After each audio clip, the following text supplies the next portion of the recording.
Hey, friends! Barkey Dog here, back with another movie review. This time I have a musical for you. Wait! No! Don't go away! Don't go away! Come back!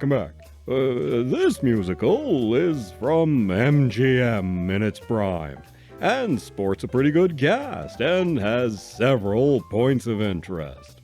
We're talking about Dangerous When Wet from 1953. Our story goes like this. Our heroes are the Higgins family, who own and operate a small farm. Now, this family, they're all health nuts, swimming and exercising each and every morning, and then putting in a good day's work on the farm. Katie is our heroine. She's the oldest daughter, and as farmers' daughters go, she's a crop I sure would like to harvest.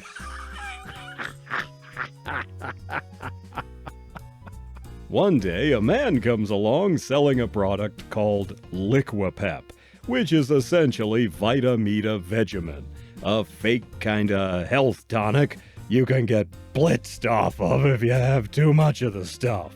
Naturally, he goes gaga for Katie. Can't blame the guy, but she's not too keen on him. One thing leads to another, and he arranges with the Liquipep company to sponsor the family in entering a competition to swim the English Channel. Katie and the family sign on. Katie, so she can afford to make improvements to the farm. Then she's out in the ocean swimming around one day and meets this guy, a French millionaire, who's also gaga for Katie. As the day of the big race approaches, the family go through comedic ups and downs while the fellas court Katie. Which bow will Katie go off the deep end for? Will she swim the channel and win the day, or are her dreams all wet? In our cast, we have Jack Carson as the Liquipep pitchman, who's after Katie. He starred with Doris Day several times. He did comedy, musicals, and occasionally dramas in movies and on radio, and eventually worked in television as well. Carson usually played the good-natured, fast-talking character who almost never got the girl. He made 6 pictures with Ginger Rogers and lost her every time to his rivals, only winning Ginger once in the last of the pictures. Singer and actor Fernando Lamas plays Carson's rival for Katie's affections. He was the dad of Lorenzo Lamas. And then there's Katie's mom, played by the legendary Charlotte Greenwood.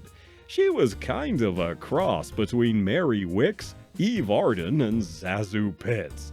Greenwood was a singer, dancer, and comedian. Being tall and kinda gangly, her big claim to fame was dancing while doing impossibly high kicks over her head, and she demonstrates that in this picture. The part of Aunt Eller in Oklahoma was written especially for her, but movie commitments kept her from the role. Later, she was asked to play the character in the movie version, a testament to her talent. I always loved Charlotte Greenwood. We also have familiar character actor William Demarest from Mr. Smith Goes to Washington, among many other things, and he co-starred as Uncle Charlie in the Fred McMurray TV series My Three Sons. He plays the head of the family here. We have Barbara Whiting as well. She was the sister of the famous big band singer Margaret Whiting. She plays Katie's younger sister in this and has a song about liking men, which the Twitter kids will hate.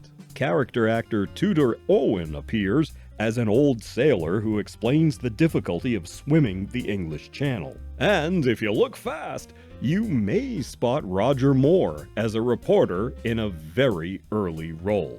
Starring here is, of course, Esther Williams. MGM was kind of looking for their own version of Sonjia Henie. Henie was an Olympic skater from Norway who won gold in 3 Olympic Games and went on to host her own ice capades.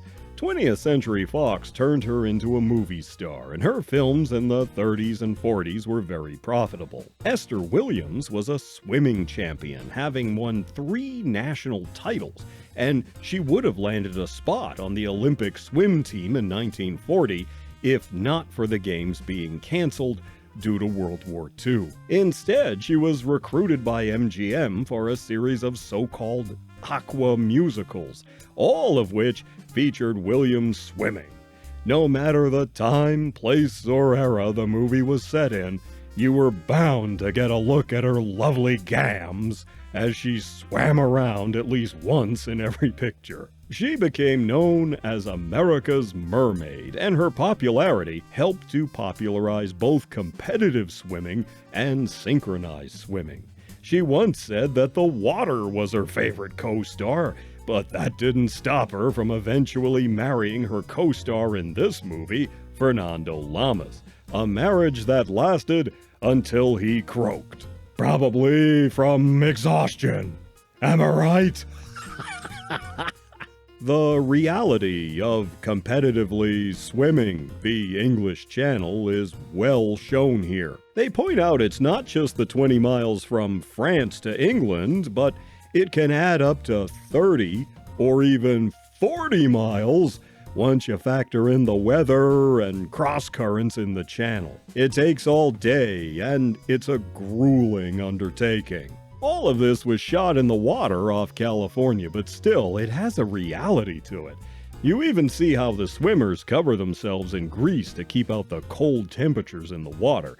It's all surprisingly well realized, and this alone makes the movie worth watching. The theme song.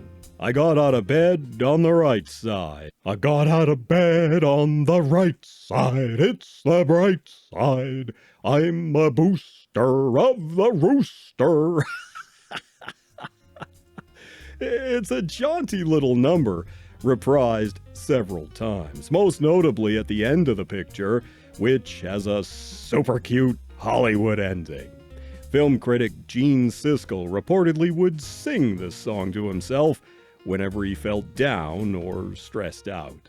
One of the claims to fame this movie has, beyond being an Esther Williams vehicle, is the underwater dream sequence starring Esther and the animated duo Tom and Jerry. Jerry, at any rate, had previously shared the live-action screen with Gene Kelly in Anchors Away in 1945. In Dangerous When Wet, Tom gets to show off as well. I don't know about you, but I always rooted for Tom. Now, you know my policy. I hate cats, but Tom is an exception. The poor guy, cat or not, my heart went out to him. Jerry was always a little prick.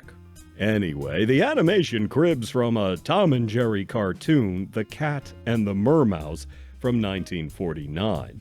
While you can see them recycling some bits from that, most of the stuff in the movie appears new. Warner Archive has done right by this one, and this here Blu-ray has a lot of nice extras.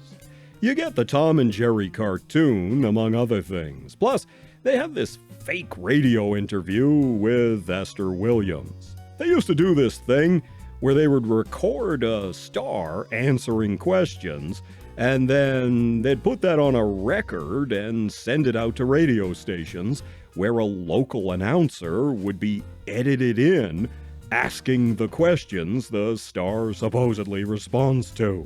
These kind of fake interviews always sound a bit stiff and a little stilted, but they can still be interesting, and they were used to promote a movie. This one has Esther Williams giving her top 10 tips for safe swimming in the summertime. It's still good advice today and worth listening to. As musicals go, this one is a little ho-hum perhaps, with only 3 songs, but it does have a lot going for it. You get to see just how grueling swimming the English Channel is. The cast are all great. You have Tom and Jerry and that jaunty little theme song. What's not to love? So I'm giving Dangerous When Wet 2 3/4 paws up. This Blu-ray presentation in particular is well worth picking up, and the movie is well worth a watch. You take care of yourselves, and I'll see you in the next one.